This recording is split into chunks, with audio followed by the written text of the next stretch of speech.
Let's look at some ways that you can keep up with student progress within the Summit Learning platform. When students first log in, they'll be presented with the Announcements page. On the left-hand side of the screen, you'll note that Announcements is at the top of the navigation bar. Teachers use this page for a variety of announcements, but most of the time it's going to be related to either breaking down what a student's working on during a certain day, what's due, or giving a Zoom link for a mentoring meeting or something similar.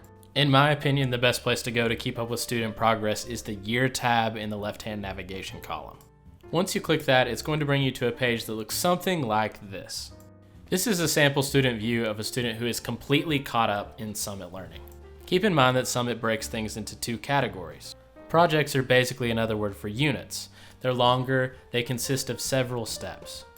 These steps are called checkpoints, and usually in order for a student to have completed a project, they have to complete all of the checkpoints.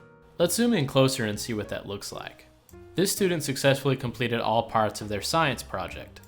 If I hover over that, it'll bring up a box that shows me sort of an outward view of how much I have completed in that science project. This student has completed 3 checkpoints, so you'll notice 3 green circles under checkpoints. When we click the actual project itself, it'll open up a page that looks like this. You'll note for checkpoints 1, 2, and 3 that each of them has a green circle to the left of it. This green circle indicates almost always that a teacher has evaluated a student's work and given them full credit for it. Alternatively, a student may receive yellow feedback indicating that they need to go back in and review that assignment. Red feedback can indicate several things. It could indicate that a student has not started the assignment.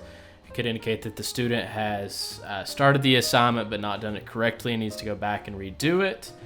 Usually, if it's red, the student is not receiving any credit or receiving very little credit for little or no work completed. If we go back out to the Year tab and look at that student's preview, you'll see that it looks like this, with 1 green completed checkpoint, 1 yellow checkpoint that requires review, and 1 red that they need to go back and complete. Besides completed projects, we're also looking for completed power focus areas. To receive full credit for these, a student must take and pass a content assessment or test with an 8 out of 10 or higher. As of right now with virtual learning, we are giving students 70% credit as long as they attempt to try to pass each content assessment. I've discussed these content assessments and how to take them in other videos, but remember that these are the independent portion of Summit Learning that students are working on at home as part of their virtual learning. These are not easy, and even highly motivated students are probably going to require more than 1 attempt to be able to pass these. Anytime a student fails a content assessment that they take for a focus area, they should definitely set aside at least 30 minutes to an hour to study that material before attempting it again. I've spoken a lot about how to keep up with what a student has completed and what they need to work on. Basically, you'll be looking for green check marks. What I've not yet focused on is how to tell when something is due. For checkpoints and smaller assignments, teachers will do what they've always done and give students dates that they need to have something completed by. But for larger scale projects and power focus areas, you can tell when one needs to be completed by looking at the line. This line moves forward with today's date and shows students where they need to be in their progress. For example, the power focus area plot was due a few days ago. The next power focus area that the line will pass will be figurative language. Most of the time when you want to see what unit a student is working on, you can go to the line and see what it is currently crossing through. Furthermore, I can use the line to tell me when something is going to be due before a report card or before a quarter end.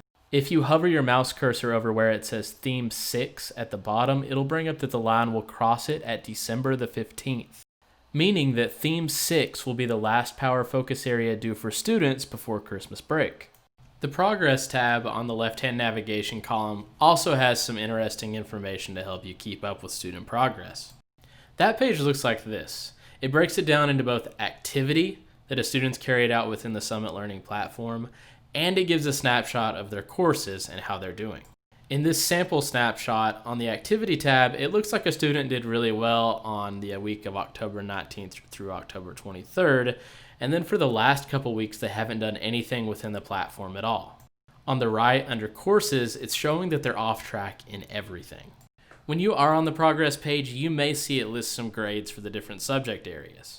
While these grades pictured may give you some kind of idea of how a student is doing right now, I would say that while we're working mostly virtually, that these are not very accurate. I would instead keep up with how students are doing in Infinite Campus on roughly a weekly basis. Now let's hit a few details that may be important whenever you're going in and checking student progress. You may have noticed something called final products come up whenever we were looking at projects and checkpoints earlier. Every project will have some kind of final product that students need to work on. In the case of our wholes unit, for example, when we finish everything else in the project, students will be working on creating a storyboard. These final products may require students to do work both in school and at home. Another thing for students to keep in mind is that it will take a while for teachers to update a grade in Infinite Campus. For example, on Monday, I marked several students who hadn't yet started a checkpoint as late in Infinite Campus. That student may go in the next day and complete that checkpoint, but just like if a student turned a paper in to me late, or if they completed something on Google Classroom late, it'll still be a few days at least until I'm able to go in, grade that, and then update their grade in Infinite Campus. Different teachers have different policies, but for me, I expect students who are turning something in that is significantly late to send me an email and let me know that that's been turned in. I'm going to end this video by looking one more time at a page that is completely caught up in Summit Learning right now. If you're a student and you have some things behind, that's okay. Work on getting them caught up when you have a chance. And if you're a student who has questions or maybe needs help organizing what they need to work on, please reach out instead of waiting until near the end of a quarter. I hope this helps a little bit. Thanks for watching and have an excellent day.